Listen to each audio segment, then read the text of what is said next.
सत्यम् बृहदृतमुग्रम् दीक्षातपो ब्रह्मजिज्ञः पृथिवीम् धारयन्ति सा नो भूतश्च भव्यश्च पत्युरम् लोकम् पृथिवीरः कृणोतु. The first mantra of Bhumi Suktam lists out 8 factors that keep the earth sustainable for living. Prithivim dharayanti. It says, may that earth, which is a bridge for us between the past, bhuta, and future, bhavya, create a stable platform for our experience of life. Lokam prithivi nah krinotu.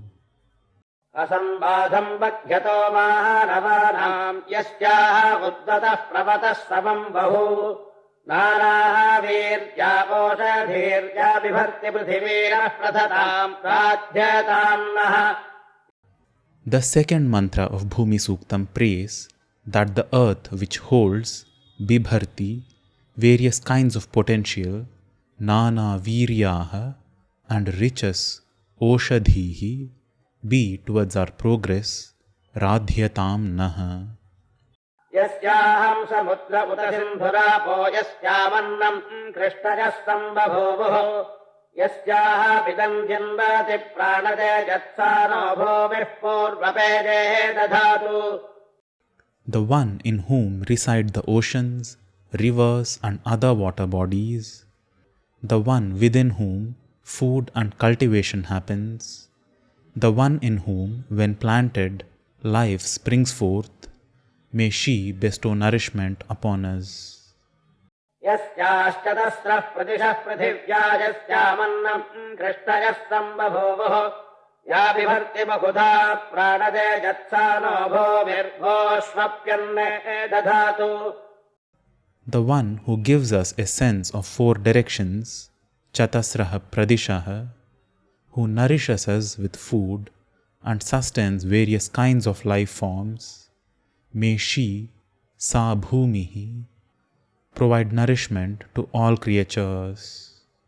यस्याम् पूर्वे पूर्वजनाभिचक्रिये यस्याम् देवा असुरारभ्यवर्तयन् गवामश्वानाम् अयशश्च विष्ठाभगम् वर्चः पृथिवीनो दधातु.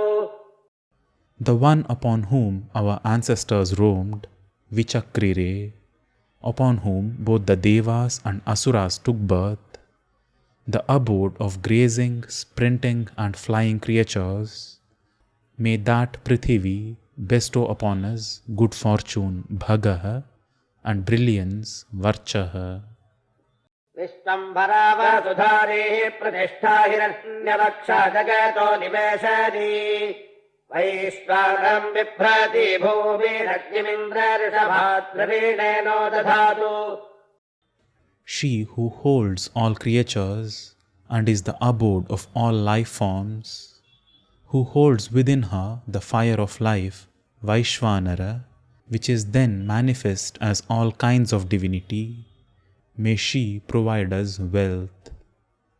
याम् रक्षन्त्य स्वप्ना विश्वदानीम् देवा भूमिम् पृथिवीमप्रमादम् सा नो मधुप्रियम् दुहापथो बुक्षतु वर्चसा. She who is protected under constant vigilance by all the Devas, who is unfaltering in her movement, may she shower sweetness, madhu priyam, upon us through her brilliance, Varchasa. यार्णवेधीशलिलमग्रहासीत्याम् मायाभिरन्वचरन्मनीषिणाः यस्याहृदजम् परमेभ्यो मन् सत्येनावृतममृतम् पृथिव्याः सा नो भूमिस्पृशिम् बलम् धाष्टे दधातोत्तमे.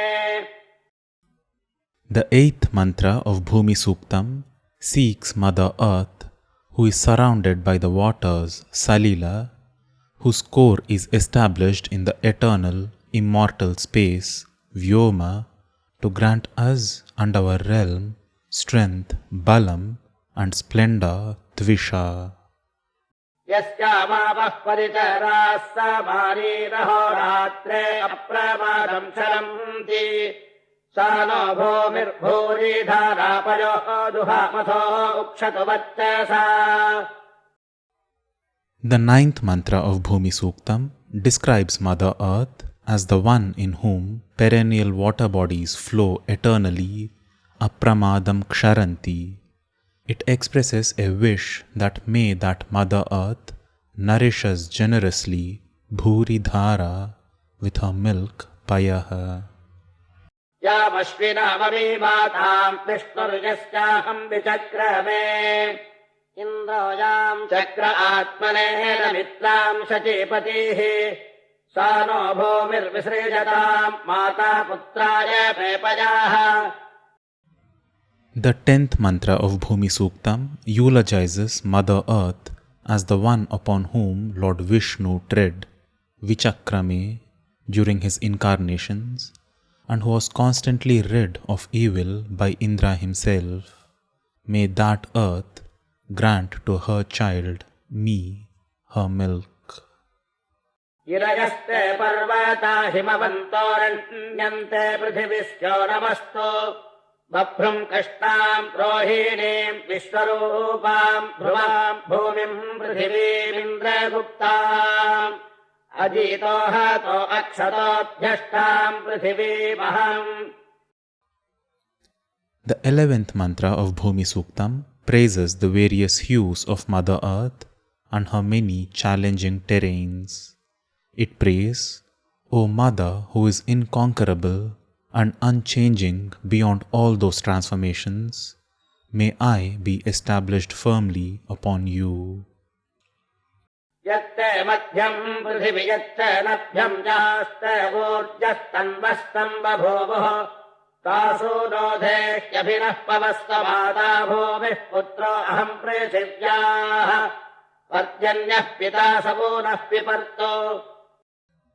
In the 12th mantra of Bhumi Suktam, one identifies oneself as the child, with the earth as the mother, Mata Bhumihi, and the downpour of rain as the father, Parjanya Pita, asking them to quench and nourish oneself. यस्याम् वेदिम् परिगृह्णन्ति भूम्याम् यस्याम् यज्ञम् तन्वते विश्वकर्माणः यस्याम् मीयम् ते स्वदेवः पृथिव्यामूर्ध्वा शुक्रा आहुत्याः पुरस्तात् सा नो भूमिर्वर्धयद्वर्धमाना.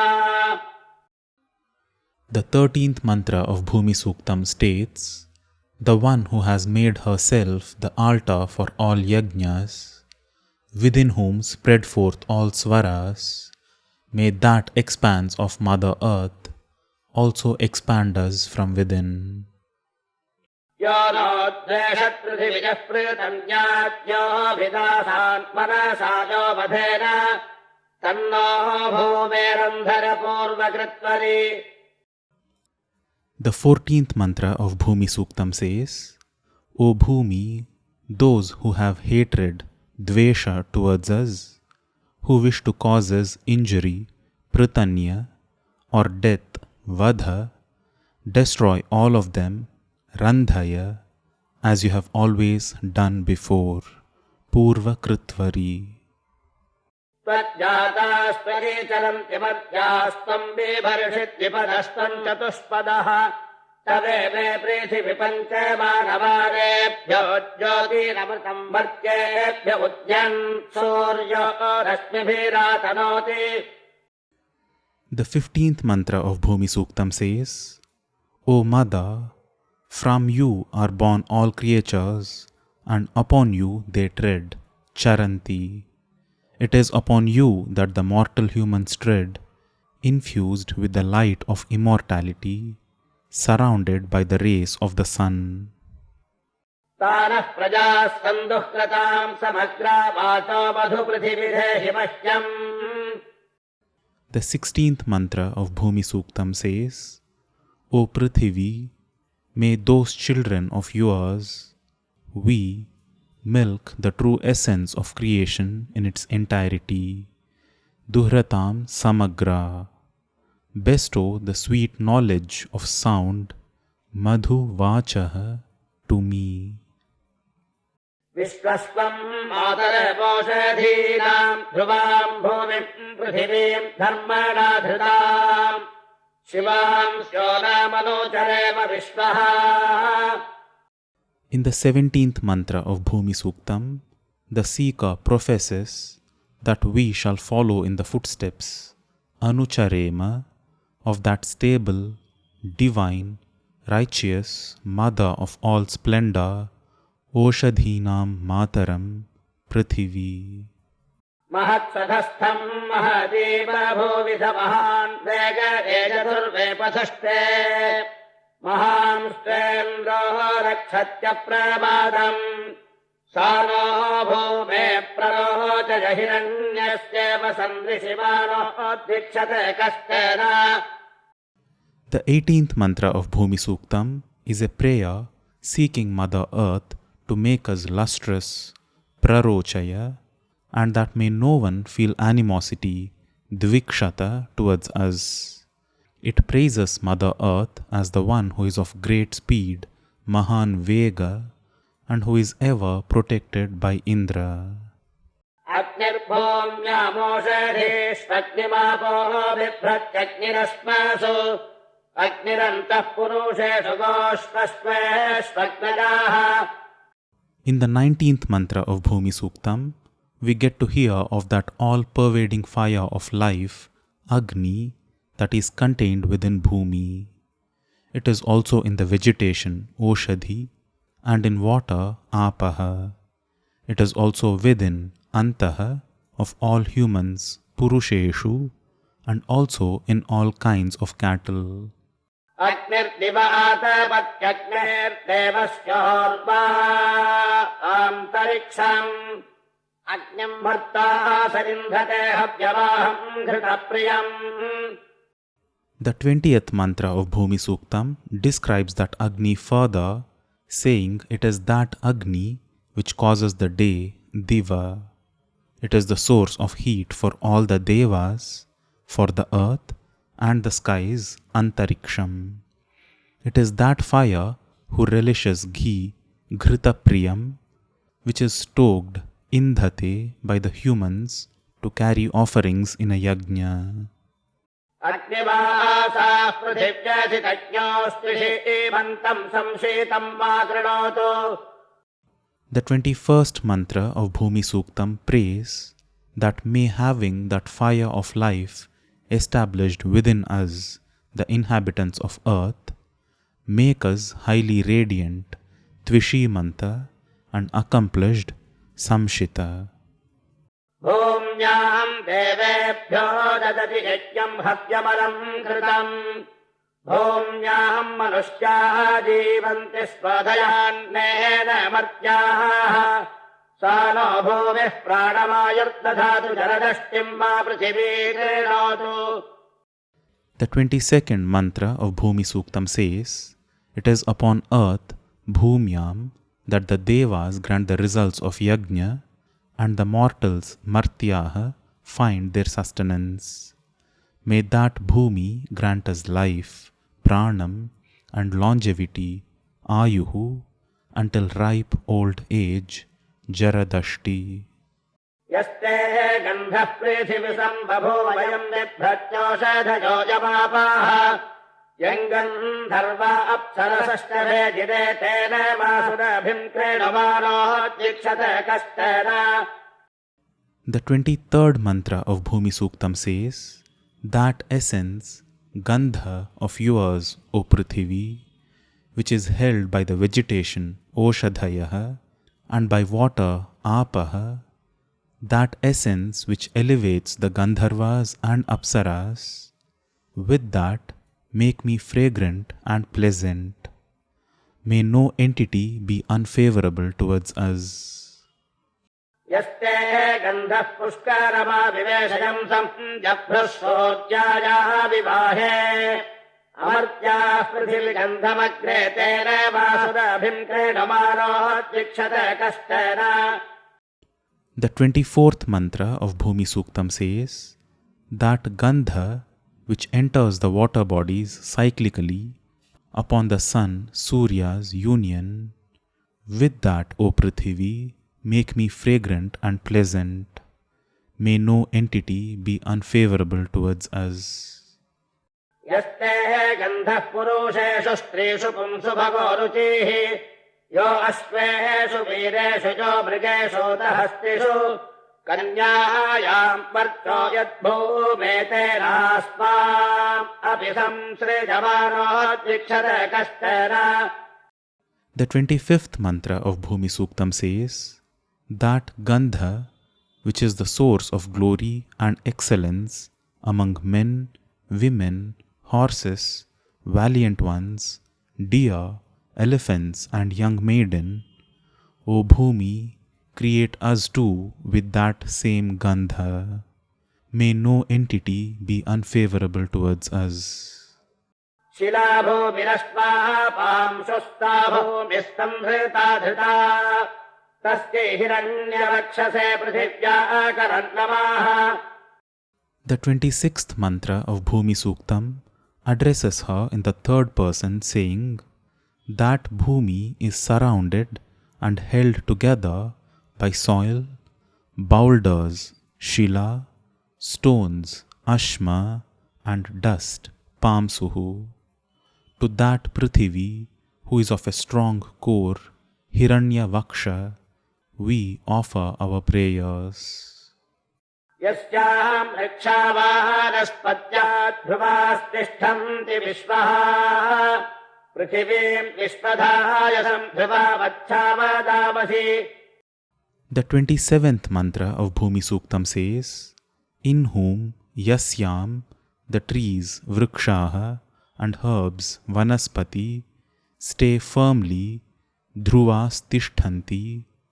To that Prithvi, who holds all life forms, we offer our unequivocal praise. उदीराना उदासीनास्तिष्ठन्तः प्रक्रामन्तः पद्भ्याम् दक्षिणसव्याभ्याम् माप्यधिष्महि भूम्याम्. The 28th mantra of Bhumi Suktam says, all of us who travel, udiranaha, or stay at one place, tishthantaha, who traverse, prakramantaha, with both feet, padbhyam, may we never face suffering, vyatha, upon this earth. विमृग्वारीम् पृथिवी पावदाविक्षमाम् भूमिम् ब्रह्मणा वावृधानाम् ऊर्जम् पुष्टम् बिभ्रतीमन्नभागम् घृतम् त्वाभिरिषीदेव भूमे. The 29th mantra of Bhumi Suktam is a direct invocation, avadami, saying, O Mother Earth, who is nourished by the Creator, Brahmana Vavridhana, may we in turn be nourished by your yields like rice and ghee, which provide energy, urja, and fulfillment, pushti. शुद्धानावस्तन्वेक्षरन्तु यो नस्ते दुरप्रीते तन्निदध्मः पवित्रेण पृथिवीमोत्पूरामि. The 30th mantra of Bhumi Suktam says, O Mother Earth, the pure waters, shuddhaha apaha, that flow upon you, we let them flow through us so that they may remove all impurities, apriye. With those pure waters, I purify myself, utpunami.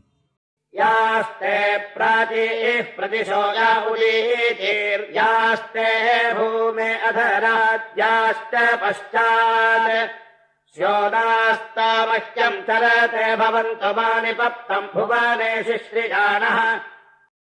The 31st mantra of Bhumi Suktam says, O Mother Earth, may all your directions, forwards, upwards, downwards and backwards, may they all be favorable, syonaha, for my wanderings. May I never fumble in my travels upon this earth. Manah paschan ma purastan nudishthavottaradarthararuta swasti bhumeno bhavamavidan paripanthino varihiyo yavayavadham. The 32nd mantra of Bhumi Suktam says, O Mother Earth, may we suffer no stress, udishtha, from any of the directions mentioned before. May you be auspicious, swasti, towards us.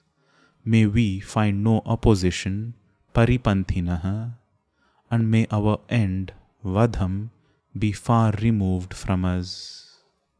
यावत्तेऽभिविपश्चाः विभूमे सूर्येण Medina तावन्मे चक्षुर्मा मेष्टोत्तरामुत्तराम् समाः.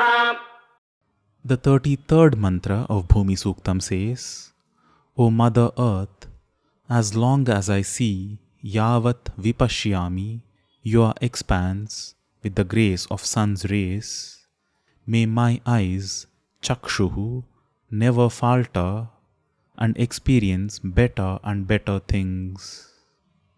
यच्छयानः पर्यावर्ते दक्षिणम् सत्यमभिभूमे पार्श्वम् उत्तानास्ताः प्रतीचीम् यत्पृष्टिभिरभिषेमहे माहिंसेस्तत्र नो भूमे सर्वस्य प्रतिशीवरी. The 34th mantra of Bhumi Suktam says, O Mother Earth, as I turn towards my right, Dakshina, and left, Savya, as I sleep, Shayanah, as we lay down upon you to rest with our backs, Prishtibhihi, do not torment us, Mahimsihi, O one who provides support to all, Sarvasya Pratishivari. यत्ते भूमे विखनाः विक्षिप्रम् तदपि रोहतु माते मर्म विमृक्वति माते हृदयमर्पितम्. The 35th mantra of Bhumi Suktam says, O Mother Earth, whatever I dig up, vikhanami, from you, may that quickly, kshipram, be replenished, rohatu. May I not harm, arpipam, your vital points, marma, or your core, hridayam. विस्पष्टे भूमे वर्षाणि शरद्धे मन्तस्तिशिरो वसन्तः ऋतवस्ते विहिताः शरीरहोरात्रे पृथिविनो दुहाताम्. The 36th mantra of Bhumi Suktam says, O Mother Earth, your 6 seasons of summer, Grishma, rainy, Varsha, autumn, Sharad, winter, Hemanta, dewy, Shishira, and spring, Vasanta, may they nourish us, Duhatam, day and night, Ahoratre. यापसत्तम् विजमाना विमृग्वरीयश्चामासम् नग्नयोरे अप्सा आन्तः परादश्चोन्ददति देवपीयोनिन्द्रम् मृडाना पृथिवीन वृत्तम् शक्राय दत्ते वृषभाय वृष्णे. The 37th mantra of Bhumi Suktam says, that pure Prithivi, who is pure, Vimrugvari, within whom are different fires of life, Agnayah, in various creatures, may she stave off wrongdoers, choose the god Indra and not the demon Vritra. May she be towards might, virility and vigor. यस्याम् सदोहविर्धाने YOPO यस्याम् निमीयते ब्रह्माणो यस्यामर्त्यम् त्रिग्भिः स्वाम्नाय दुर्विदाः युज्यन्ते यस्याः मृत्युजस्वमनिन्द्राय पातवे. The 38th mantra of Bhumi Suktam says, she is the base upon whom yajnas are conducted and the corresponding pillar, yupa, is established. She is the one upon whom the knowledgeable conductors of yajna chant mantras. She is the one upon whom the objective of the yajna is achieved through offerings to Indra. यस्याम् पूर्वे भूतकृतर्षयो गावुदाहृषो सप्तसत्रेण वेधसो यज्ञेन तपसा सह. The 39th mantra of Bhumi Suktam says, she is the one upon whom the conductors of yajnas, the sages Rishayah, realize the words of Vedas, Gaha, those 7 knowledgeable ones, Sapta Vedhasaha, with the help of yajna and tapas. सा नो भूमिरादिशतु यद्धनम् कामयामहे भगो अनुप्रयुङ्क्तामिन्द्रेतु पुरोगवः. The 40th mantra of Bhumi Suktam seeks, may that Mother Earth grant all the wealth we seek. May that be followed anuprayunktam by good fortune Bhaga, and may we be led forward by Indra. यस्याम् गायन्ति नृत्यन्ति भूम्याम् मर्त्याव्यैरवाः युध्यन्ते यस्यामाक्रन्दो यस्याम् वदति दुन्दुभिः सा नो भूमिः प्रणोदताम् सपत्नाः रसपत्रामाः पृथिवी क्रीणोतु. The 41st mantra of Bhumi Suktam says, upon whom the mortals Martyaha of various tongues Vyailabaha sing and dance, upon whom they fight and cry through war drums Dundubhihi, may that Bhumi vanquish Pranudatam my enemies Sapatnan. May she make me enemy-less Asapatnaha. यस्यामन्नम् व्रीहिजौ यस्यादिवाः पञ्चकृष्टजाः भूम्यै पर्जन्यपत्नी नमोऽस्तु वर्षमेधसे. The 42nd mantra of Bhumi Suktam says, upon whom grow food grains like rice, wheat and barley, upon whom are all the creatures made of 5 elements, Pancha Krishtayah, to that Bhumi, to that wife of Raincloud, Parjanya Patnyai, to the darling of rain, Varsha Medase, we offer our prayers, Namostu. यस्याः पुरो देवकृता क्षेत्रे यस्याभिकुर्वते प्रजापतिः पृथिवीम् विश्वगर्भामासाम् रण्यान्नः कृणोतु. The 43rd mantra of Bhumi Suktam says, the one whose cities are established by Devas, Devakritaha, and are inhabited by them, may the Creator, Prajapatihi, make that Prithivi, who is the womb of creation, Vishwagarbha, pleasant for us, Ranya, in all directions. निधिम् बिभ्रति बहुधा गुहा वसो मणिम् हिरण्यम् पृथिवी दधातु मे वसूदिनो वसुधारासमाना देवी दधातु सुमनश्च माना. The 44th mantra of Bhumi Suktam says, the one who holds various kinds of wealth, Nidhi, within her depths, Guha, may that Prithvi grant me, Dadatu me, riches, jewels and gold. May that goddess, Devi, who is pleased, Sumanasyamana, grant me various kinds of fortune, Vasuni.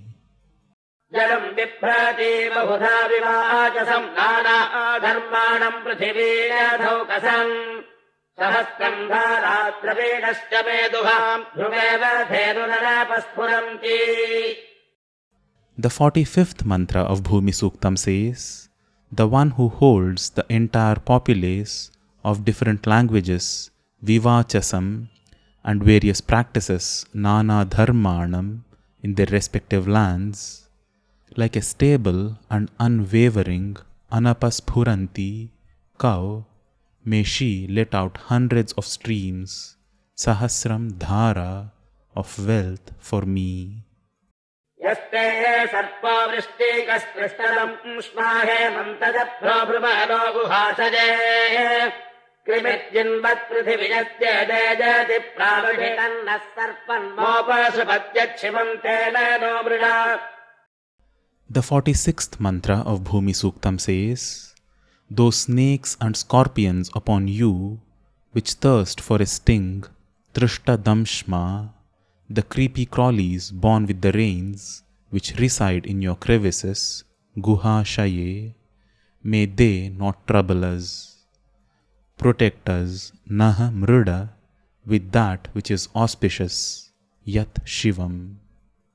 एते पन्थानो बहवो जनाय नागधश्च वर्त्मानसश्च यातवे यैः सञ्चरन्त्युभये भद्रपापास्तम् पन्थानन्ददेवानमित्रमातस्करम् यच्छिवम् तेन नो Mrida.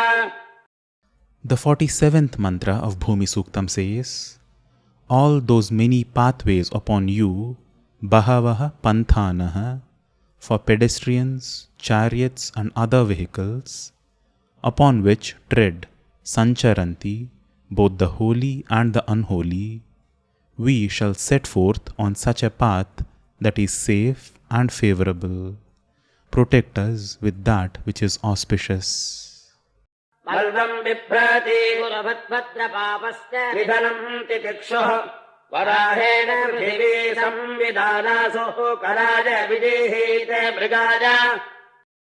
The 48th mantra of Bhumi Suktam says, the one who holds Bibhrati, both the foolish and the wise, and who bears Titikshuhu, both their life and death upon herself, that Prithivi, along with Lord Vishnu as Varaha, the wild boar, may she open herself up for the wanderings of all creatures.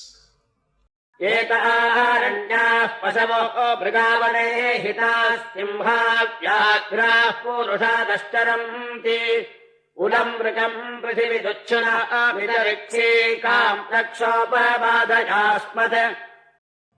The 49th mantra of Bhumi Suktam says, those wild beasts, Aranyaha Pashavaha, which are good for the jungle, Hitaha, which roam upon you, like lions, tigers, man-eating wolves, hyenas and other such tormenting creatures, remove them away from us and protect us.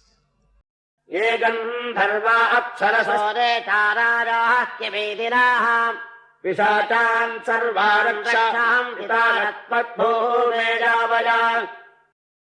The 50th mantra of Bhumi Suktam says, all the beings of spirit like Gandharvas, Apsarasas, Kimidins, Pishachas and all other Rakshasas, O Bhumi, keep them away from us, Asmad Yavaya.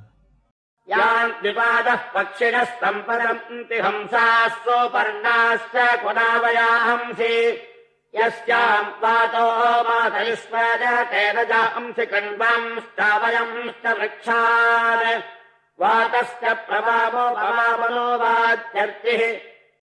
The 51st mantra of Bhumi Suktam says, upon whom fly the two-legged birds, Dvipadaha Pakshinaha, like swans, peacocks, crows and others, upon whom flows the wind, Matarishva, creating the clouds and swaying the trees, with the heat, Archihi, controlling the ebb and flow of the wind.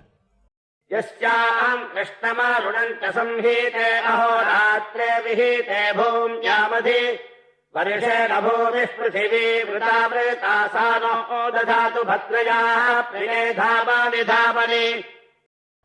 The 52nd mantra of Bhumi Suktam continues, upon whom the dark and light are intertwined, samhite, as day and night, ahoratre, periodically.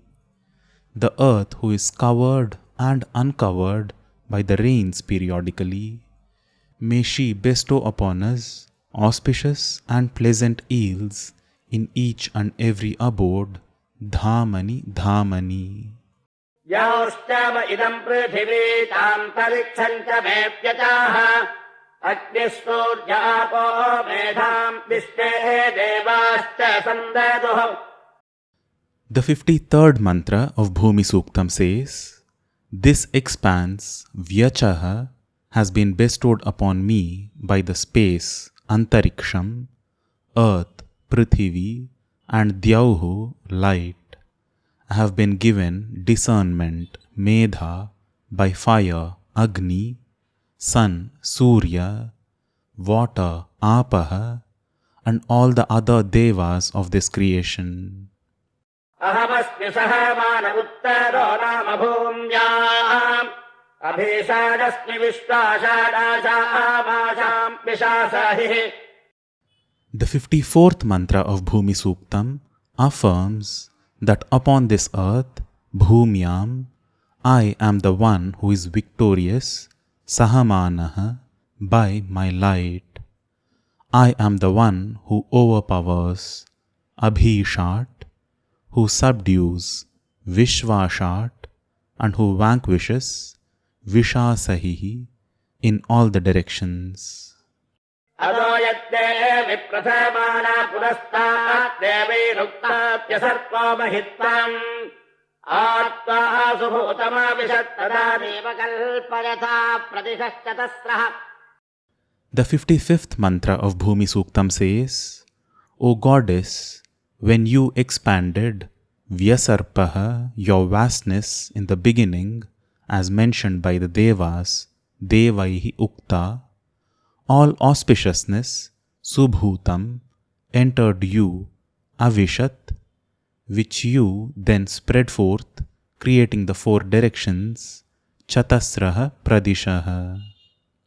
ये ग्रामा इदरण्यम् याः सभाधिभूम्याम् ये सङ्ग्रामाः समेतयस्तेषु चारूपदेवते. The 56th mantra of Bhumi Suktam says, those villages, gramaha, forests, aranyam, and courts, sabhaha, on this earth, those encounters, sangramaha, and gatherings, samitayaha, in all of those we shall speak of your glory. अस्वा इव रजो ऋतुवेपिताञ्जनान् य आक्षेयन् पृथिवीम् यादजायता मन्द्राग्रेत्रिभुवनस्य गोपावनस्पतीनाम् गृभिरोषधीनाम्.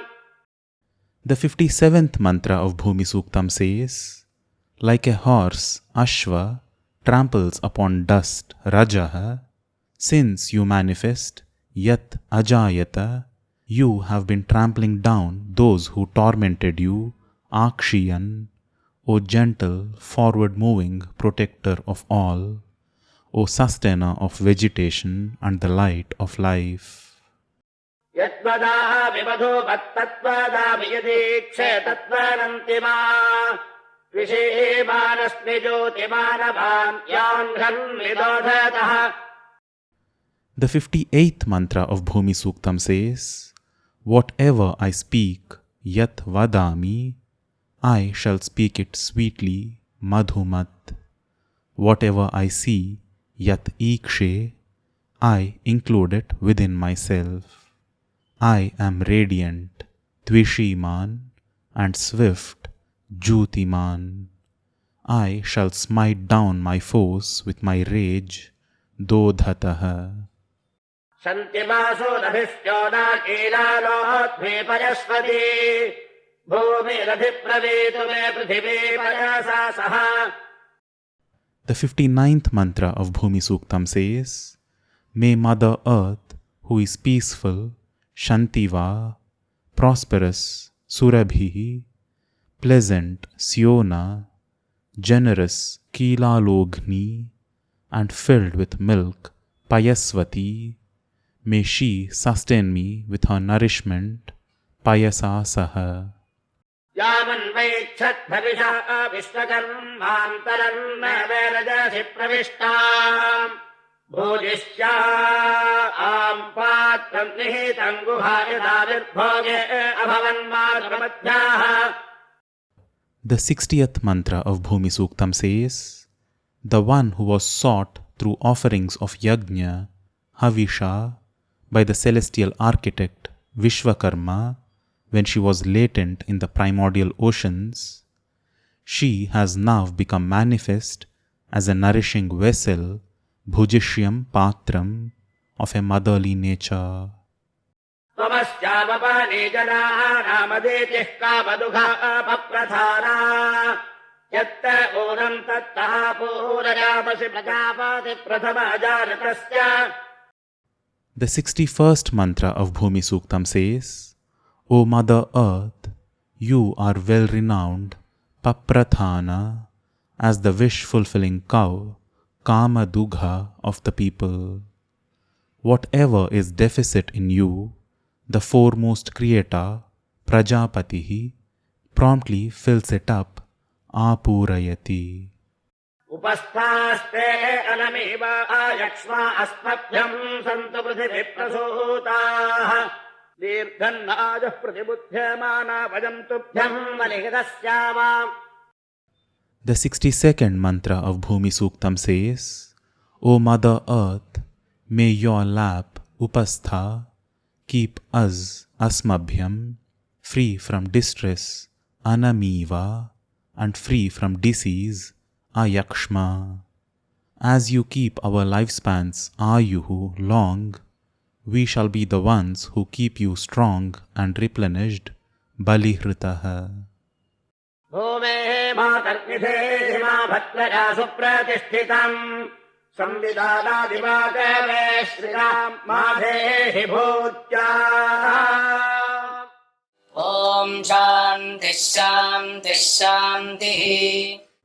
The final 63rd mantra of Bhumi Suktam says, O Mother Earth, keep me, nidhehi ma, well established, supratishtitam, in your auspiciousness, bhadraya. O knowledgeable one, kave, who is in harmony with light, diva samvidana, keep me in abundance, bhutyam. Thus are the 63 mantras of the first sukta of the 12th kanda of Atharva Veda, called as Bhumi Suktam.